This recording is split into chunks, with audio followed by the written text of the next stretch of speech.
Bismillahirrahmanirrahim. Assalamualaikum warahmatullahi wabarakatuh. Alhamdulillahillazi aqama fi kulli waqtin li ihya'i tariqatihi afrada. Wa basata alaihim minal anwaril muhammadiyah ma yastamiddu bihi kullu man iqtada bihim minal muhibbina azwajan wa afrada. Nahmaduhu subhanahu wa ta'ala ala man khassana bihi minal asrari wa ma afadahu alaina minal ulumi wal ma'arifi wal anwar. Wa nashkuruhu jalla jalaluh syukran yastaghriku sa'iran ni'amil wasilati ilaina wa ila jami'i ibadillahil abidi wal ahrar.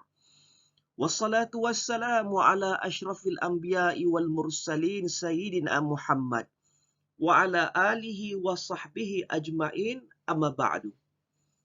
Pertama-tamanya, kita syukur sangat-sangat kehadrat Allah Subhanahu wa ta'ala. Kerana pada kali ini, kita masih diberikan kekuatan, istiqamah, karamah kemuliaan untuk terus konsisten sehinggalah pada siri yang ke-9. Mudah-mudahan siapa saja dalam kalangan kita yang sentiasa bersama atau bersungguh-sungguh dalam mendiskusikan kitab ini, semoga Allah memberikan keberkatan, barakah, fuyudat, limpahan, futuhat yang seluas-luasnya kepada tuan-tuan dan puan-puan sekalian.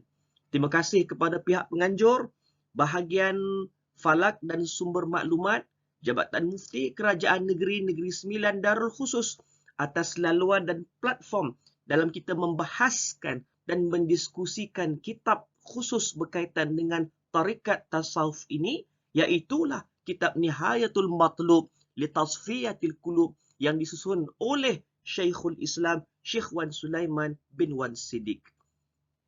Pada kali ini, kita terus masuk kepada siri yang ke-9. Tuan-tuan, alhamdulillah, kita sudah pun berada pada siri yang ke-9 dan sebetulnya kita hanya berbaki siri-siri yang mungkin dalam 2 atau 3 lagi. Mudah-mudahan dengan barakahnya kita sama-sama ini, kita akan dapat grab, kita akan dapat kuasai paling tidak, kita akan dapat melihat sedikit bagaimanakah sedikit cebisan dalam perjalanan tarikat itu sendiri. Apa-apa hal pun tuan-tuan, inilah masanya. Kita sudah sebut sebelum ini kan, inilah masanya untuk kita sama-sama masuk ke dalam tarikat berdaftar di bawah enakmen Tarikat Tasawuf Negeri Sembilan 2005 yang dikelolakan oleh pihak Jabatan Mufti Kerajaan Negeri Sembilan Darul Khusus. Dan oleh kerana kita ini, diskusi kitab ini dilakukan secara bersiri, maka pemahaman setiap siri-siri itu didasari dengan kepahaman siri-siri sebelum ini.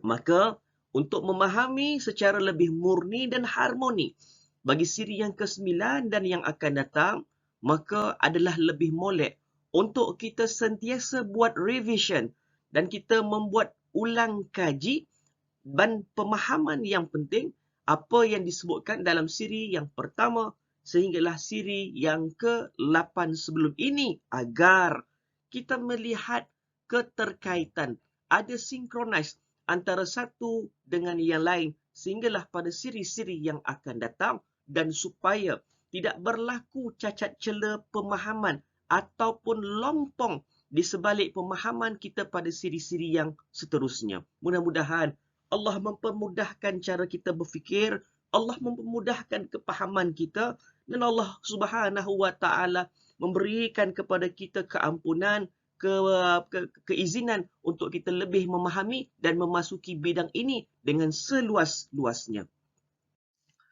Tuan-tuan dan puan-puan yang saya hormati sekalian, jika kita meneliti dan mengamati siri-siri diskusi kitab kita sebelum ini, sebetulnya kita masih lagi berada sehinggalah ke hari ini dalam satu tajuk yang besar berkaitan dengan apakah dia amalan dalam tarikat Naqsyabandiyah itu sendiri. Sudah pun kita memahami sebelum ini, ya tarikat itu kan banyak pecahannya. Bukan maksud banyak pecahan itu masing-masing mempunyai kaedah yang terlalu berbeza sehingga menyebabkan masing-masing mempunyai jalan yang terlalu jauh untuk diikat antara satu dengan yang lain. Bukan itu maksudnya. Bahkan tarikat ini bersatu kerana mereka itu mempunyai ghayah, iaitu tujuan yang sama, iaitu Allah Subhanahu wa taala. Tinggal lagi kaedah, wasilah, aturan itu sedikit sahaja yang berbeza. Jadi tuan-tuan dan puan-puan, di dalam tarikat itu ada yang dikenali dengan nama tarikat Naqsyabandiyah, tarikat Ahmadiyah, tarikat Syazuliyah, tarikat Ja'fariyah, tarikat Syattariyah, dan sebagainya. Kita boleh lihat nama-nama tarikat itu dalam senarai tarikat berdaftar di bawah Jabatan Mufti Kerajaan Negeri Sembilan Darul Khusus. Dan dalam tarikat Naqsyabandiyah itu sendiri, ada yang dikenali sebagai tarikat Naqsyabandiyah Mujaddidiyah. Sebagaimana yang diambil bai'ah dan ijazahnya serta dipimpin akan tarikat Naqsyabandiyah Mujaddidiyah ini oleh Syekhul Islam Syekh Wan Sulaiman bin Wan Siddiq ini. Sehinggalah beliau mempermudahkan kepada masyarakat awam untuk memahami tarikat Naqsyabandiyah Mujaddidiyah ini, maka terhasillah buku Nihayatul Matlub li Tasfiyatil Qulub ini. Selain daripada tarikat Naqsyabandiyah Mujaddidiyah, ada yang juga dikenali dengan nama tarikat Naqsyabandiyah Khalidiyah yang terkenal dengan sistem dan kaedah dan aturan suluknya. Walau apapun kaedahnya, maka yang lebih penting dan lebih utama, kita masuk dahulu dalam mana-mana tarikat berdaftar ini, masing-masing mempunyai kelebihan masing-masing dan pendekatan yang sesuai dengan kecenderungan kita masing-masing. Step yang pertama, masuk, dan di situ kita akan diajar bertatih satu demi satu untuk kita menikmati segala pengalaman yang selalu kita dengar melalui kehidupan para awliya illahi salihin sebelum ini. Mudah-mudahan Allah mempermudahkan jalan-jalan sebegitu untuk kita semua. Baik, dalam buku ini, fokus dalam buku ini, apa dia amalan tarikat Naqsyabandiyah yang sudah pun kita bincangkan. Pertama, berkaitan dengan suhbah dan rabitah. Penting. Panjang lebar dah kita bincang sebelum ini. Kedua, berkaitan dengan zikir sir. Allah, Allah. Dan zikir sir itu, dia bukan sekadar manis di lidah, di mulut, dan bukan sekadar dipahami pada akal, dan bukan sekadar dijiwai pada hati. Di dalam sistem tarikat Naqsyabandiyah ini, dalam tubuh kita ini ditentukan beberapa partition atau checkpoint yang tertentu dikenali sebagai latifah atau lataif. Ya, kita sudah memahami dahulu kan kedudukan latifahnya dalam tubuh kita. Ada yang dikenali sebagai latifatul qalbi, 2 jari di bawah susu kiri. Kemudian maqam seterusnya latifatul roh, 2 jari di sebelah susu kanan. Kemudian naik lagi setakuk, iaitu latifatul sir, 2 jari di atas susu kiri. Kemudian latifatul khafi, 2 jari di atas susu kanan. Kemudian di antara kanan dan kiri di sebelah bawah ni dikenali sebagai latifatul akhfa. Kemudian ada latifah nafsu atiqa, dan akhirnya ada latifah kullu jasad. Dan semua ini adalah kaedah pemahaman yang mempermudahkan untuk kita slot in, memasukkan zikrullah tadi. Apa yang dimaksudkan dengan zikrullah? Huraian tersebut memastikan untuk kita merentasi pengalaman-pengalaman tadi. Dan kita jangan risau. Dan kita jangan terlalu merendah diri. Sebab itu disebutkan berkali-kali. Kesemuanya yang kita pelajari ini dia tak jadi kalau hanya sekadar teori. Ia perlu kepada praktik. Tapi mesti melalui panduan dan juga bimbingan guru mursyid yang mendapat pengiktirafan tadi.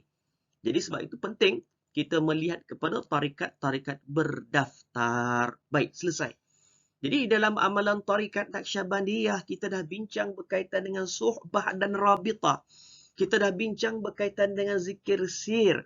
Dan pada kali ini, kita akan sama-sama membincangkan pada subtopik 4.3. Masih lagi dalam amalan tarikat Naqsyabandiyah berkaitan dengan zikir khafi. Kita akan bincang sama-sama berkaitan dengan zikir khafi. Bagi yang memiliki buku, kita sama-sama buka pada muka surat yang ke-16. Muka surat yang ke-16. Bagi yang tidak memiliki buku, tak apa. Kita terus melihat kepada paparan skrin smartphone ataupun komputer juga laptop.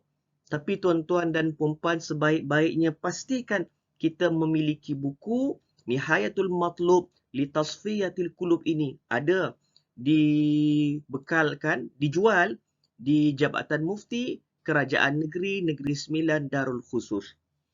Muka surat ke-16. Faqala al-muallif rahimahullah wa nafa'ana bihi wa bi'ulumihi fid daraini amin. Kata Syekh Wan Sulaiman, zikir khafi. Jadi sekarang kita kena ingat bahawa kita sudah masuk kepada makam yang besar yang kedua. Jadi kita memahami kan di dalam tarikat ini kita dilatih step by step, bertatih. Kita tak diajar bila masuk tarikat, kita kena dilambakkan dengan komitmen dalam tarikat yang terlalu banyak. Tidak. Bahkan tarikat itu matang memahami kemampuan-kemampuan kita. Dah selesailah tu. Kita bincang tentang latifah-latifah sebelum ini. Itu adalah yang pertama, yang zikir pada 7 latifah atau 7 checkpoint sebelum ini. Tuan-tuan dan puan-puan yang saya hormati, sebetulnya siapa sahaja yang menonton berkaitan dengan diskusi kitab ini, kita sebetulnya termasuk dalam golongan atau kalangan yang cukup beruntung. Dulu, kami nak mempelajari semua ini, kami tak diajar secara teori sebegini. Tetapi, benda-benda sebegini, kita mesti masuk dan kita mesti mempraktikkan satu persatu. Kami nak dapatkan semua ini, bukan cara kami belajar atau diskusi seperti ini. Kami kena merentas. Barulah kami jumpa, oh inilah dia zikir sekian-sekian. Oh ini namanya checkpoint dia. Kami mempelajari secara pengalaman. Sedangkan mungkin barangkali ada yang kali pertama mendengar banyak istilah-istilah yang sebegini. Mungkin ada segelintir rasa pelik dan mungkin barangkali berminat. Sebetulnya semuanya itu tuan-tuan dan puan-puan beruntung yang amat sangat. Kerana diajar terlebih dahulu sebelum tuan-tuan dan puan-puan merasainya. Namun, apa yang lebih penting, kesemua ini dia tidak akan berhasil dengan sempurna. Melainkan, kita kena masuk dahulu di dalam tarikat, khususnya dalam inilah Naqsyabandiyah ini, dan mesti mendapat bimbingan dari guru mursyid. Dia tak jadi dan tak boleh sebetulnya kita buat berseorangan atau sendiri-sendiri. Bahaya sebetulnya. Tetapi ia menjadi penuh dengan kenikmatan, penuh dengan rasa keharmonian, rasa sedap, sehingga kan kita akan rasa, ya Allah, inilah yang rupanya aku cari-cari selama ini. Inilah dia. Dan semua itu kita tak akan dapat rasa melainkan kita sendiri yang mempraktikkannya. Apa-apa hal pun, carilah guru-guru mursyid. Khususnya kalau dalam diskusi kitab ini, tarikat Naqsyabandiyah, carilah yang Naqsyabandiyah. InsyaAllah kita akan dipimpin dan diajar satu persatu. Baik. Kata Syekh Wan Sulaiman, zikir khafi, ini adalah makam zikir kedudukan yang kedua setelah zikir lataif. Kan kita dah pembincang permulaan zikir dengan latifatul qalbi, latifatul roh, naik pula kepada latifatul sir, latifatul khafi, latifatul akhfa, latifah naqsu atiqa, latifah kullu jasad. Okey, zikrullah Allah, Allah, zikir sir itu sudah mesra satu badan. Dan guru mursyid pun mengatakan okey, tak ada masalah. Dah alhamdulillah, kata Syekh Mursyid, dipersilakan dengan penuh keizinan untuk masuk kepada zikir khafi. Macam tu. Dan zikir khafi ni ialah zikir nafi isbat. Zikir nafi isbat ini adalah istilah yang digunakan dalam tarikat Naqsyabandiyah Khalidiyah. Dan zikir khafi adalah istilah yang digunakan dalam tarikat Naqsyabandiyah Mujaddidiyah. Sama sahaja tuan-tuan. Cumanya cara pendekatan atau cara pemahaman itu masing-masing kita kena rujuk kepada guru mursyid dalam tarikat masing-masing. Baik, zikir khafi ialah zikir nafi isbat. Nafi isbat tu apa? Dia merujuk kepada istilah kalimah tauhid. La ilaha illallah. Kan nafi kan? La ilah tu isbat. Illallah. Jadi, zikir la ilaha illallah ini atau kita fahami dengan zikir la ilaha illallah lah. Kalau sebut tahlil itu, dia ada step makam zikrullah yang selepas ini. Jadi, apa yang membezakan kaedah tahlilnya berbeza, kalau kaedahnya nafi isbat pun begitu juga ada kaedah yang berbeza. Tetapi penumpuannya sama je lah. Secara dasarnya, la ilaha illallah itu. Zikir nafi isbat, kata Syekh Wan Sulaiman, berasal daripada Maulana Syekh Abdul Khaliq Al-Ghujdawani, rahimahullah, yang diambil daripada Sayyidina Khidir alaihi salam. Jadi perbahasan berkaitan dengan Sayyidina Khidir ni tuan-tuan, dia tak jadi dengan perbahasan kita dalam seminit 2 pada hari ini. Ia perlu kepada diskusi khusus berkaitan dengan Sayyidina Khidir alaihi salam ini. Kemudian sambung lagi. Kaifiat zikir ini ialah dipandang. Kan la ilaha illallah itu makam yang seterusnya ini. Sekarang ni kita dah selesai makam latifah yang 7. Kita masuk yang kedua, zikir khafi atau nafi isbat ini. Kaedahnya ialah dipandang dengan pandangan fikiran, gerakan kalimah la ilaha illallah. Tadi kan kalau zikir Allah, latifatul qalbi kat situ. Kita penuhkan dengan peluasan wilayah dan daerahnya. Sehinggalah kepada zikir latifah yang ketujuh. Selesai dah. Sekarang ni bukan semata-mata zikir Allah itu yang berdenyut, yang mesra satu tubuh kita. Kita masuk kepada zikir la ilaha illallah pula. Jadi, zikir la ilaha illallah ini bagaimana kaedah dia? Baik. Dia bermula dengan dari pusat. Perkataan la itu dari pusat dibawa sehinggalah getaran la itu sampai ke latifatun nafas yang bertempat di otak. Di sini. Latifatun nafas.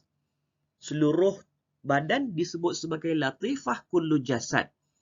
Daripada pusat, bawah pusat, dibawa la itu, pandangan kalimah la daripada bawah pusat, dibawa bergerak, mesra, naik ke atas, sehinggalah ke latifatun nafas.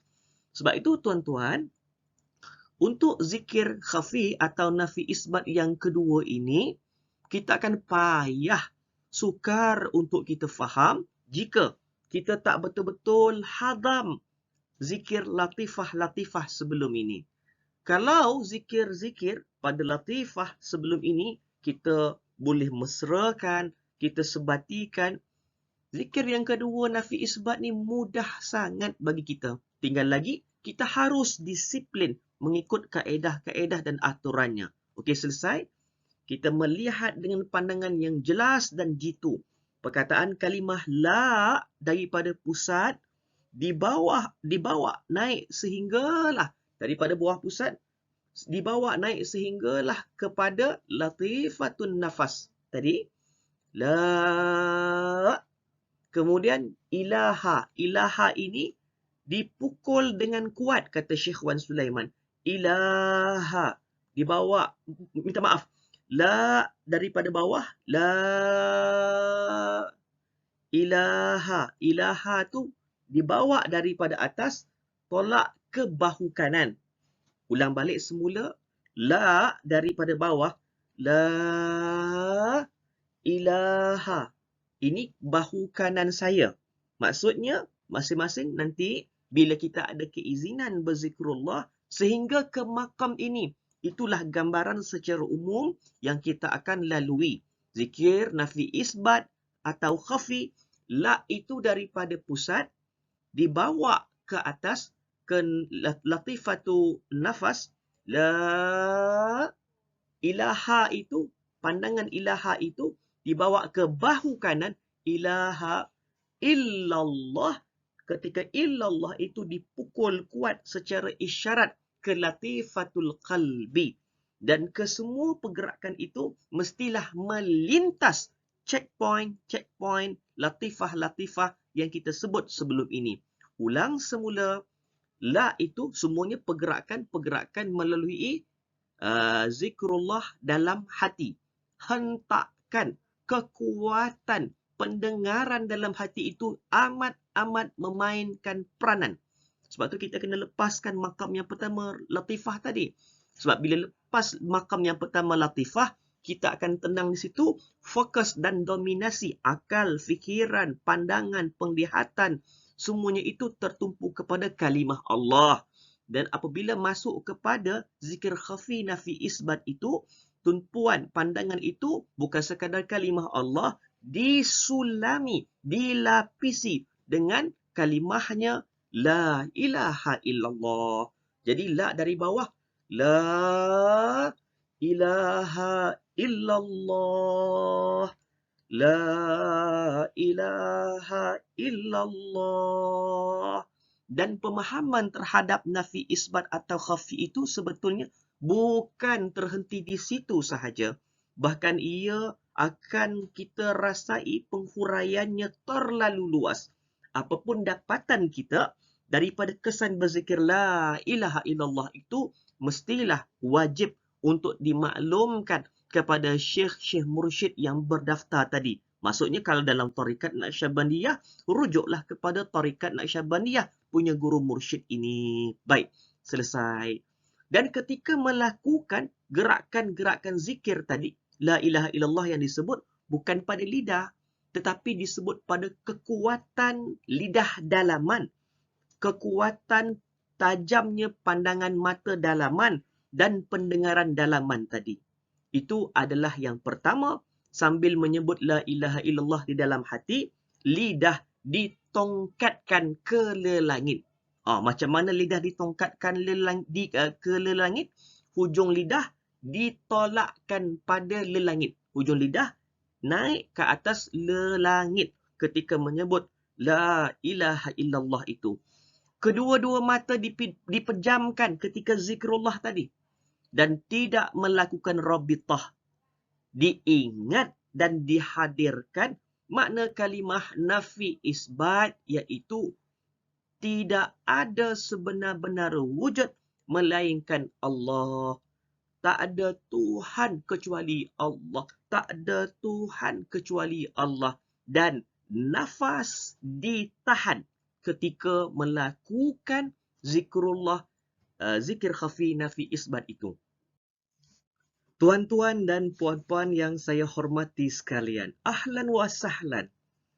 Halaltum ahlan wa nazaltum sahla. Selamat datang kepada ini yang saya sebut sejak daripada siri yang pertama, siri yang kedua. Inilah di kemuncak dan dapatan khazanah yang cukup berharga yang disebut dengan kaedah-kaedah dan aturan dalam tarikat ini.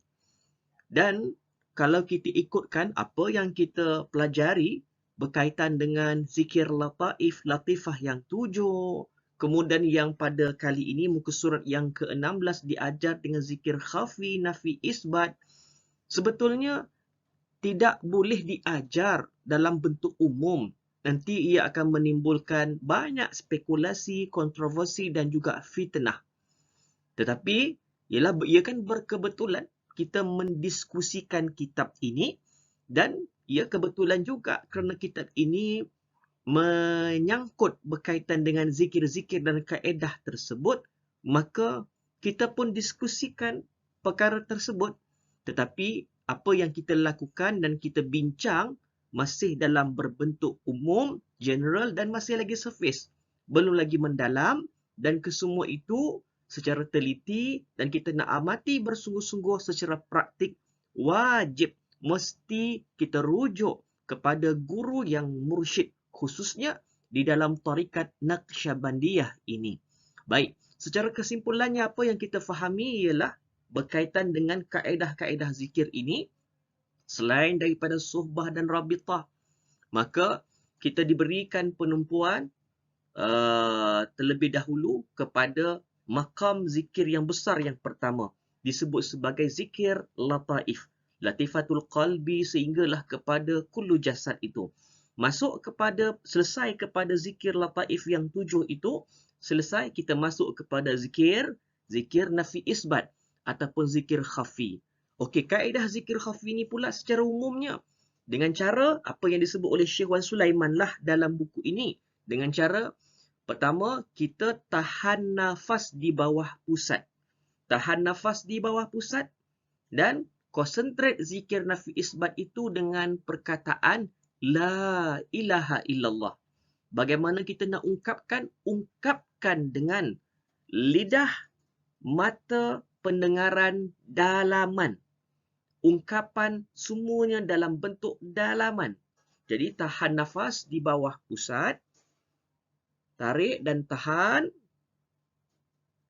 Ketika tahan nafas, nampakkan, jelaskan pandangan dan makrifatkan la itu. Perkataan la. La daripada pusat. La ilaha. La ilaha. Ilaha tu bawa ke bahu kanan. Illallah. Terus bawa ke latifatul qalbi. Allah tu kan illallah. Itu zam. Dia bawa ke bahagian latifatul qalbi.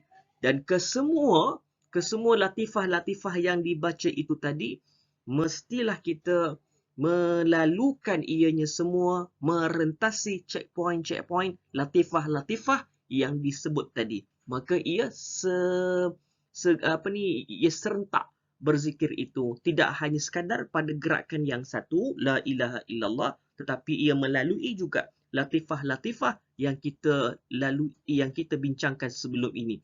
Dan tuan-tuan dan puan-puan, kita jangan pening-pening, kita jangan nak terlalu complicatedkan cara kita berfikir. Simple je. Masuk sahaja dalam tarikat khususnya Naqsyabandiyah ini dan kita akan diajar satu persatu. Cuma make sure lah tarikat yang berdaftar, guru mursyid yang diiktiraf. Mudah-mudahan Allah mempermudahkan urusan kita semua. Sambungan lagi apa yang disebut oleh Syekh Wan Sulaiman. Zikir khafi ini dilakukan sekali atau 3 kali dalam satu nafas. Tadi kan kita tahan nafas kan? Bila tahan nafas, la ilaha illallah, la ilaha illallah, la ilaha illallah. Semua itu dalam keadaan nafas ditahan di bawah pusat dan zikir la ilaha illallah itu disebut dengan penuh penghayatan, pandangan, pendengaran, dalaman sebanyak 3 kali dalam satu nafas. Atau paling tidak sekali dalam satu nafas. Itu kalau mengikut aturannya tarikat Naqsyabandiyah Mujaddidiyah. Atau lebih pada bilangan ganjil 1, 3, 5, 7 dan ini dinamakan sebagai wukuf adadi. Ini semua disebut sebagai wukuf adadi. Ini istilah je tuan-tuan. Bilangan ini perlu ditingkatkan sedikit demi sedikit. Sehinggalah seseorang itu mampu melakukan sejumlah 23 kali dalam satu nafas. Jadi mula-mula kita buat la ilaha illallah tu sekali satu nafas. kemudian ditingkatkan kepada 3 kali. La ilaha illallah, la ilaha illallah, la ilaha illallah. Baru lepas nafas. Itu 3 kali dalam satu nafas. Sehinggalah kita mampu buat 23 kali ungkapan la ilaha illallah dalam satu nafas. Dan setiap kali nafas dilepaskan, hendaklah disebut dan diingatkan dalam hati. Tuan-tuan boleh tengok terus pada muka surat yang ke-17. Ke-17. Setiap kali nafas dilepaskan, maknanya contoh, kita dah buat 3 kali ungkapan la ilaha illallah. Dalaman kan, dalam bentuk dalaman, la ilaha illallah. Kemudian kita lepaskan nafas. Tadi kan kita tahan nafas di bawah pusat. Kemudian kita lepaskan, bila lepaskan sahaja, diingatkan dalam hati perkataan Muhammadun Rasulullah. Dan kemudian dihadirkan pula di dalam ungkapan hati munajat seperti yang telah disebutkan sebelum ini, iaitu Ilahi anta maksudi waridhaka matlubi. Amalan ini perlu diulangi apabila seseorang itu mampu melakukan sejumlah 23 kali dalam satu nafas. Maknanya selesai sahaja, lepas nafas, Muhammadur Rasulullah. Itu dalam hati, dalam diri kita. Muhammadur Rasulullah, Ilahi anta maksudi waridhaka matlubi. Maka dia perlu menetapkan jumlah zikir khafi ini, iaitu disiplin yang mesti dia lakukan berterusan tujuan untuk memesrakan zikir tadi. Untuk zikir khafi, zikir yang nafi isbat ini, seumpama zikir lataif pun sudah mesra dengan kita sebelum ini. Jadi disiplin untuk zikir la ilaha illallah pula, tanpa kita meninggalkan zikir zikir sir Allah, kemesraannya kepada kita kekal sentiasa bersama. Maka kalau kita mampu masuk kepada makam yang kedua, zikir Allah kita mantap. Ingatan kita terhadap Allah sentiasa, seluruh tubuh kita mengingat Allah. Bukan sekadar pada lidah, bukan sekadar pada akal fikiran, tapi seluruh tiap zarah, darah, daging, tulang, semuanya itu mesra untuk sentiasa dawamul hudur mengingat Allah. Dan kemudian disulami, disempurnakan dengan zikir la ilaha illallah, berdenyut dan berdetak. Nanti kita akan rasai Allah Subhanahu wa taala menganugerahkan kepada kita ini, tubuh kita ini, seumpama satu alam semesta, kejadian dan penciptaan yang maha luar biasa. Dan ketika itu pasti kita akan merenangi dengan penuh kerendahan hati betapa Allah Subhanahu wa taala menganugerahkan kepada kita ketika itu dengan sebuah kehidupan zahir dan batin kepada kita. Dan disambung lagi, zikir khafi iaitu nafi dan isbat ini dilaksanakan apabila seseorang itu sudah mencapai peringkat muraqabah ahadiyah, iaitu muraqabah renungan rohani terhadap keesaan, ketunggalan zat Allah Subhanahu wa taala. Ahadiyah, qul huwallahu ahad, Allahus samad. Ahadiyah, la ilaha illallah. Ahadiyah, tunggalnya zat Allah. Mustahil ada mana-mana Tuhan, mustahil mana-mana kuasa yang sekutu dengan Allah. Tak ada yang lain. Allah sahaja. Itu yang disebutkan dengan muraqabah ahadiyah. Hanya senya Allah sahaja tempat bergantung. Allah sahaja Tuhan yang disembah. Maka kalau kita dapat grab peringkat yang kedua ini, makam yang kedua yang besar ini, Allahu Akbar, kita akan merasai kenikmatan tauhid yang sesempurna mungkin dengan izin Tuhan. Amalan ini hendaklah dilakukan menurut aturan yang telah ditetapkan setelah mendapat keizinan daripada syekh. Jadi tuan-tuan dan puan-puan, semua yang kita bincangkan ini berdasarkan hasil daripada penat lelah Syekh Wan Sulaiman menulis, kemudian diterbitkan, akhirnya kita diskusikan, dan semua itu ialah merupakan pengalaman berharga, khazanah yang disampaikan kepada kita. Rugi kalau kita tidak menggunakan peluang ini semaksimal mungkin. Yang penting carilah golongan-golongan mursyid yang diiktiraf. Mudah-mudahan kita dibimbing mereka sama-sama berjalan menuju kepada Allah Subhanahu wa taala. Tuan-tuan dan puan-puan yang saya hormati, kekal dengan muka surat yang ke-17 lagi. Dan sekarang kita akan masuk membahaskan tentang peringkat makam zikir yang seterusnya yang dikenali dengan nama tahlil lisan. Dalam tarikat Naqsyabandiyah Mujaddidiyah ini, peringkat yang kita sudah pun nyatakan sebelum ini dengan zikir lataifnya. Selepas lataif, kepada zikir khafi, nafi isbatnya. Selepas itu, zikir tahlil lisannya. Setiap zikir-zikir ini sama ada latifah maupun khafi, nafi isbat dan juga tahlil lisan, setiapnya itu mempunyai kaedah dan aturan. Dia tak boleh sewenang-wenangnya kita sendiri yang sesuka hati untuk melaksanakan aturan itu. Mesti dibimbing dan mendapat keizinan daripada guru mursyid terlebih dahulu. Dan mungkin barangkali kaedah-kaedah ini berbeza sedikit dengan cabang tarikat Naqsyabandiyah yang lain. Mungkin sedikit berbeza dengan Naqsyabandiyah Khalidiyah misalnya. Maka sekarang kita membincangkan tentang perjalanan tarikat Naqsyabandiyah Mujaddidiyah. Tetapi kalau ada sedikit berbeza dengan kaedah tarikat Naqsyabandiyah yang lain, maka yang penting harus dan wajib sebetulnya kita merujuk kepada guru mursyid yang berautoriti, berkeahlian, berkepakaran dan diiktiraf tadi. Jadi itu adalah dia punya kunci dia. Baik, sekarang kita tumpu pula kepada yang disebut oleh Syekh Wan Sulaiman dalam buku ini, peringkat seterus makam zikir yang dikenali sebagai zikir tahlil lisan. Tahlil lisan ialah berzikir menyebut La ilaha illallah secara lisan.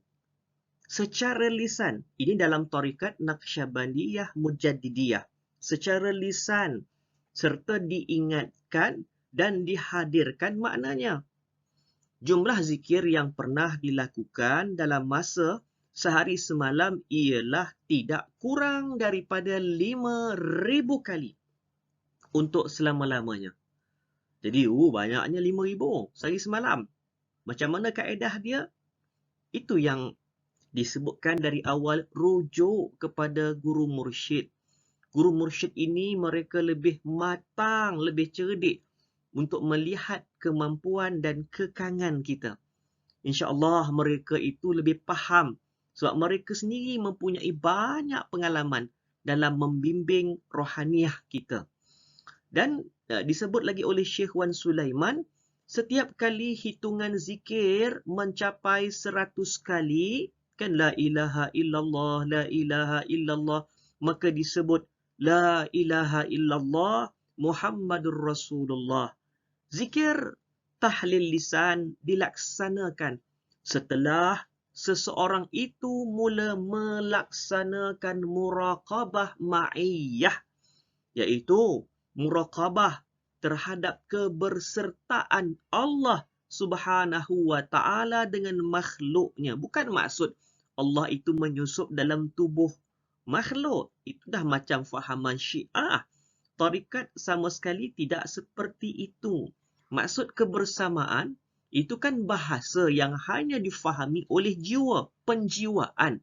Tadi kita sudah pun memahami kemuncak kepada zikir khafi atau nafi isbat, iaitu sampai kepada plot muraqabah ahadiyah, iaitu menjiwai keesaan dan ketunggalan Allah. Sesuailah dengan kalimah la ilaha illallah. Dan zikir tahlil lisan pun la ilaha illallah.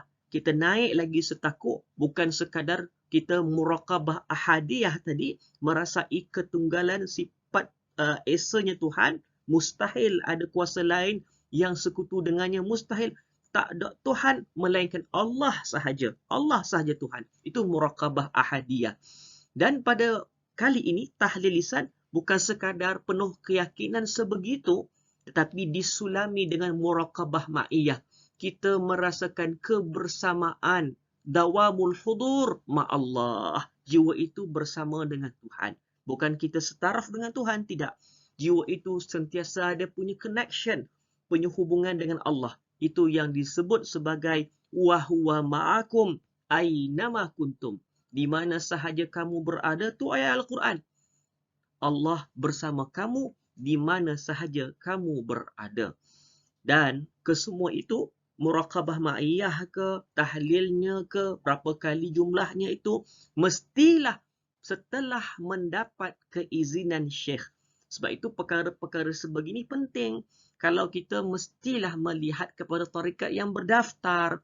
Beri penting kalau kita mendapat bimbingan daripada guru mursyid yang diiktiraf.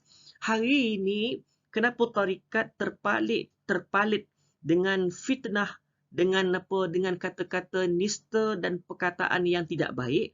Kerana muncul kumpulan-kumpulan yang mereka itu tidak authorized. Kumpulan itu yang memang tidak mengikut disiplin.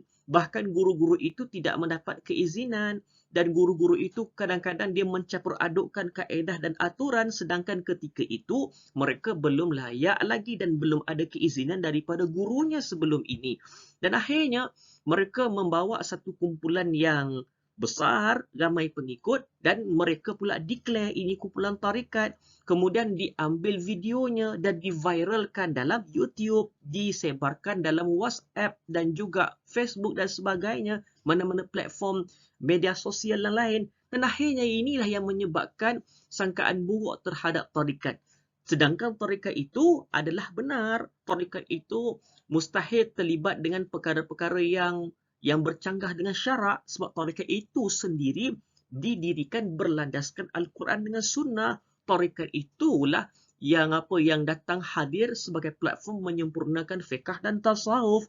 Tetapi dek kerana kumpulan-kumpulan yang sebegini, di atas mungkin barangkali kepentingan peribadi, akhirnya rosaklah semua nama tarikat. Dek kerana setitik inilah habis susu sebelanga. Sebab tu nak mudah sekarang, dalam keadaan kita tidak sekali-kali meninggalkan khazanah berharga tarikat ini, seumpama sebagaimana kita bermazhab dalam fiqh, inilah masanya juga kita bertarikat di dalam tasawuf.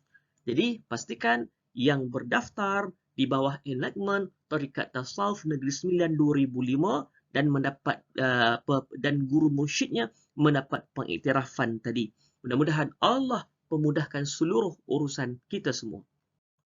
Murid yang telah mencapai dan mula melaksanakan zikir tahlil lisan, pada permulaannya hendaklah bertahlil sejumlah 5,000 kali.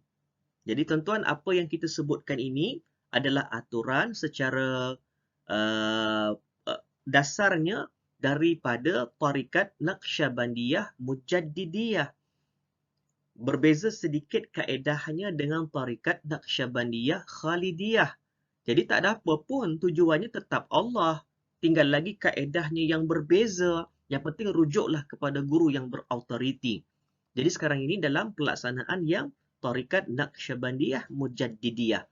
Jadi permulaannya hendaklah bertahlil sejumlah 5,000 kali. 5,000. Sebetulnya simple kalau betul-betul kita faham. Dan kaedah itu dah namanya kaedah dan punya strategi. Rujuk kepada macam mana kita boleh grab 5,000 kali itu tanpa rasa bosan pun sekalipun. Sebab itu, bila mereka yang masuk dalam tarikat, dia tidak jadi pelik. Kalaulah mereka itu mampu berzikir sehingga, ini tuan-tuan bukan maksud bakul angkat sendiri. Bukan maksud membangga diri. Tidak, tuan-tuan. Kalau 5,000 ni sikit sangat sepatutnya pada orang-orang yang bertarikat. Kaedah dan strateginya bagaimana? Ini yang penting kita masuk tarikat. Sejumlah 5,000 kali untuk dihadiahkan pahalanya kepada Rasulullah. Kemudian 5,000 kali untuk kepada para sahabat Nabi sallallahu alaihi wasallam, dan 5,000 kali juga untuk kepada para syekh tarikat, dan 5,000 kali untuk kedua ibu bapa, 5,000 kali untuk guru, 5,000 kali untuk seluruh orang mukmin lelaki dan juga perempuan. Macam seumpama mungkin sedikit sharing dalam tarikat Naqsyabandiyah Khalidiyah sebagai contoh. Ialah sesuailah dengan Naqsyabandiyah dengan ciri-ciri suluknya dan penumpuan waktu yang ada isolasi atau pengasingan waktu yang tertentu daripada sekeliling, sesuailah dengan kaedahnya pula dengan Naqsyabandiyah Khalidiyah. Kalau Naqsyabandiyah Khalidiyah secara dasarnya bila sudah sampai kepada tahlil, zikir tahlil, tahlil dituntut bagi setiap ahli suluk untuk berzikir 70,000 dengan 4 kali khatam. Dan semua itu kita nampak, wow, besarnya komitmennya. Tuan-tuan, jangan risau. Kita ada kaedah dan strategi bagaimana kita boleh selesaikan semuanya itu. Tapi yang penting, kita dapat grab ini tarikat.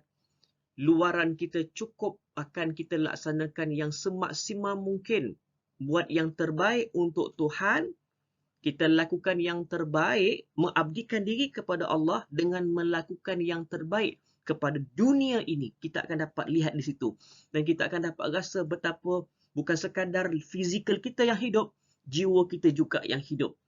Istilahnya dunia di tangan, Allah itu di hati kita selama-lamanya. Dalam erti yang kata yang lain, dawamul hudur ma'allah. Sentiasa berterusan ingatan hati, jiwa, raga, seluruh tubuh kita dengan Allah walaupun luaran kita ini dengan komitmen dunia. Alhamdulillah, sekarang kita masuk kepada subtopik seterusnya iaitu 4.5 iaitu muraqabah. Muraqabah masih lagi dalam muka surat yang ke-17. Sebelum ini kita sudah pun dengar istilah muraqabah ahadiyah dalam zikir khafi nafi isbat. Kemudian naik lagi setakuk namanya muraqabah ma'iyah dalam zikir tahlil lisan. Dan sebetulnya apakah yang dimaksudkan dengan muraqabah itu? Nah, inilah yang kita akan diskusikan pula pada kali ini. Pada muka surat yang ke-17, bawah dia tu disebut oleh Syekh Wan Sulaiman, muraqabah ialah kemuncak yang dicari dan diinginkan.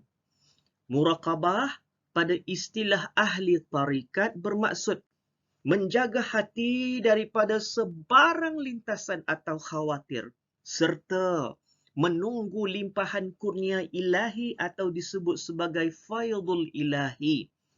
Kedudukannya adalah seperti seseorang yang, buka muka surat seterusnya, seseorang yang duduk di bawah saluran air. Ni analogilah perumpamaan muraqabah tu bagaimana? Seumpama seseorang yang duduk di bawah saluran air sedang menanti turunnya air hujan. Ketika melaksanakan muraqabah, zikir dan rabitah ditinggalkan sementara. Maksud bukan tinggal tu tinggal apa? Tak, nak bagi tahu fokus ketika itu adalah muraqabah. Fokus ketika itu adalah penumpuan fikiran, hati, dalaman, seluruhnya itu dia terarah ke arah konsep muraqabah. Bukan lagi zikrullah, bukan lagi rabitah. Walaupun ketika itu, zikir dan rabitah itu sudah mesra dengan kita. Walaupun zikir dan rabitah ketika itu memang hidup sedia kala ketika itu. Memang gerakkan zikir Allah, Allah la ilaha illallah itu seumpama alam lain yang hidup secara sendirinya ketika itu. Tetapi fokus ketika itu lebih ke arah muraqabah, pemantauan untuk mendapatkan faidul ilahi.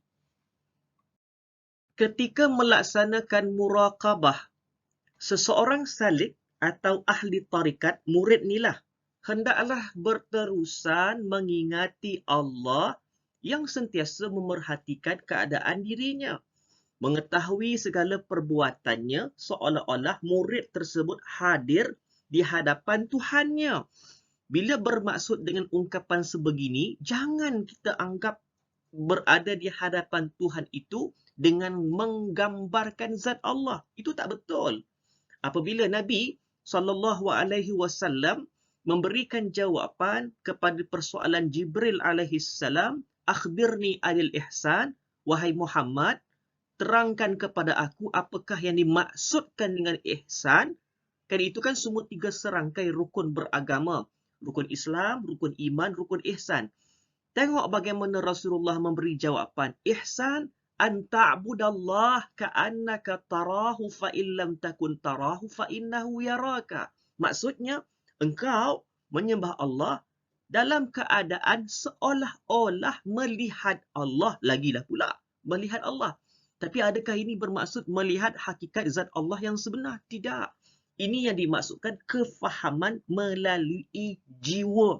Bukan semata-mata kefahaman yang jumud melalui akal semata-mata. Sebab itu kita mesti masuk dalam bidang ini untuk merasai apa yang dimaksudkan oleh Nabi SAW itu tadi. Dan ketika itu, kata Syekh Wan Sulaiman, seketika itu murid hendaklah merasa malu dan beradab dengan adab yang paling sempurna di hadapan Tuhan yang sentiasa melihat dirinya. Sebab itu bila muraqabah, dia tak boleh sibuk dengan komitmen melakukan zikir.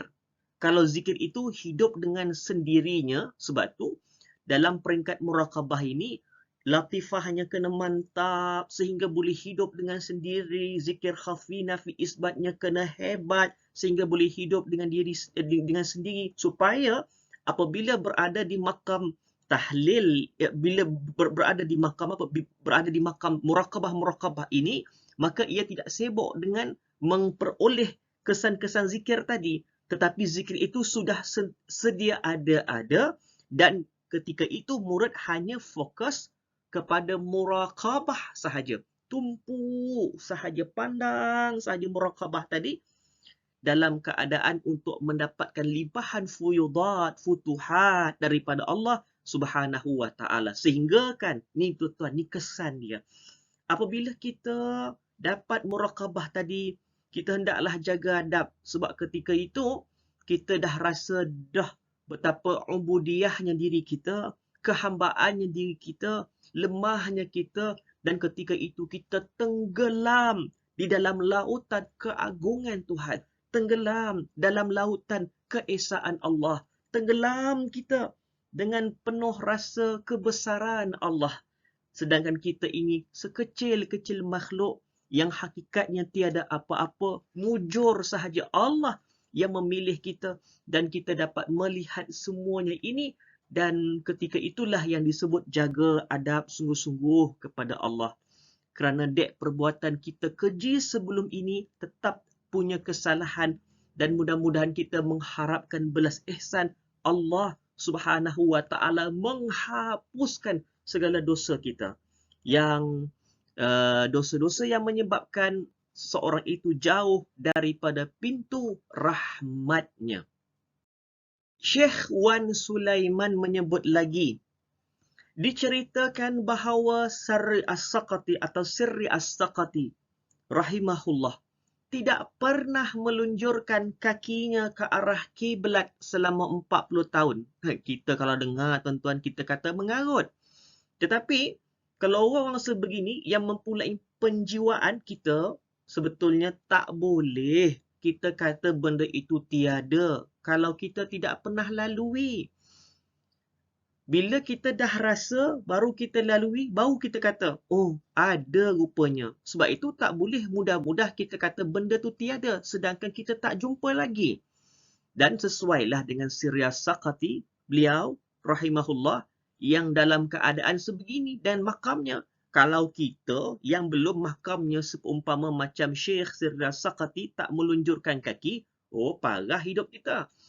Jadi sesuai dengan kedudukannya. Dan sesuai dengan kata-katanya, likulli maqam, maqal, likulli ahwal. Dia tu ada dia punya cara-cara dia, kedudukan kata-katanya.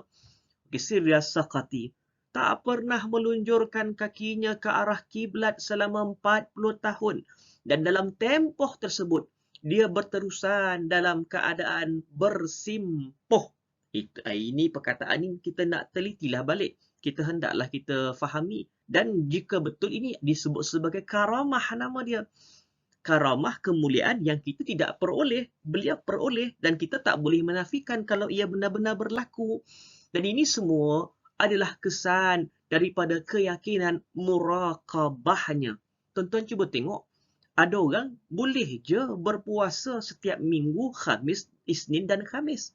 Ada orang dia boleh berpuasa bukan sekadar Isnin Khamis setiap minggu, tetapi disambungkan pula dengan zikir dengan berterusan puasanya, kecuali pada hari-hari yang dilarang. Jadi takkanlah kita nak menafikan orang yang mempunyai kekuatan berpuasa tadi dengan kita yang lemah berpuasa. Maka kita ni yang kadang-kadang puasanya bulan Ramadan pun separuh kita rasa tak mampu dah. Jangan kita nak menafikan orang yang memang kekuatannya berpuasa sehari berpuasa, sehari berbuka. Masing-masing mempunyai kelebihan yang mesti kita iktiraf. Ada orang dia faham dalam bab-bab tasawuf, ada orang dia tak faham. Ada orang hanya sekali saja bercakap dia faham. Ada orang cakap berkali-kali dia tidak faham. Ada orang belajar boleh sampai ke PhD holder. Ada orang tak lepas SPM-nya. Ada orang belajar, ada orang mempunyai jawatan kerja yang besar. Ada orang kerja-kerja biasa. Jadi tak boleh kita menafikan dan kita meremehkan orang lain dalam keadaan kita tidak peroleh sebegitu. Masing-masing mempunyai kelebihan dan dalam perkara kebaikan, fastabiqul khairat yang disebut oleh Tuhan, hendaklah kita berkejar-kejaran, kita bersungguh-sungguh dalam compete, bersaing dalam melakukan kebaikan, memperoleh kebajikan tadi. Baik, disambung lagi. Apabila kita semua duduk di hadapan Raja Dunia, maka kita akan duduk dalam keadaan penuh penghormatan dan pengagungan. Ini apatah lagi jiwa kita dengan Tuhan ketika itu. Kerana benar-benar yakin sedang duduk di hadapan Raja. Namun jika kita terlupa bahawa kita sebenarnya sedang berhadapan dengan Raja segala Raja yang tidak pernah terpisah selama-lamanya, maka kerana itu kita tidak beradab dengan adab yang baik. Kerana inilah muraqabah dituntut. Kerana inilah muraqabah dituntut. Tapi tuan-tuan sesuailah tuan-tuan dengan makam setiap yang sampai kepada kedudukan zikir tersebut. Kok kita ni baru makam permulaan, tak tahu apa-apa, kita tiba-tiba nak macam meniru-niru perbuatan para awliya illahi salihin yang sudah jauh meninggalkan kita makamnya di hadapan.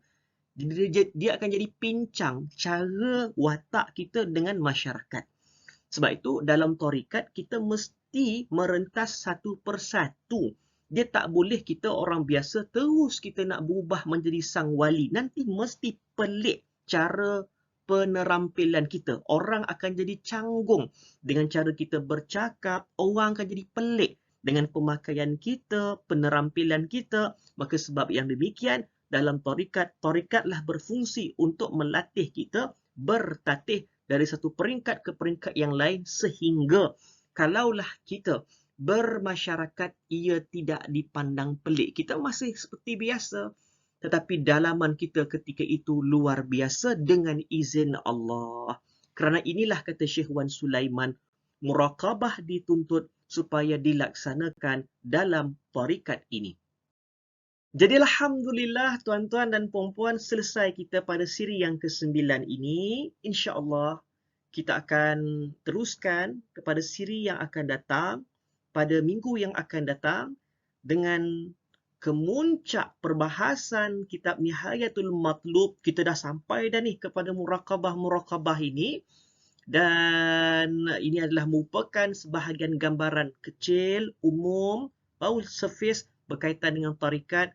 Poin dia adalah mudah-mudahan kita nampaklah apa yang nak direntas oleh setiap murid ataupun ahli tarikat itu sendiri. Apa yang penting, kekal kita dengan diskusi ini, kita buat revision daripada siri yang pertama hingga siri yang ke-8, termasuklah pada siri yang ke-9, preparation untuk siri yang ke-10, dan terlebih penting, masuk dalam mana-mana tarikat yang berdaftar di bawah enakmen Tarikat Tasawuf 2005 yang dikelolakan oleh pihak Jabatan Mufti Kerajaan Negeri Sembilan Darul Khusus. Dan setakat itu saja, ampun maaf mana-mana yang terkasar, mana-mana yang kurang. Terima kasih kepada pihak bahagian Falak dan Sumber Maklumat, Jabatan Mufti Kerajaan Negeri Sembilan Darul Khusus atas platform ini. Jumpa lagi pada minggu yang akan datang, siri yang ke-10. Sekian.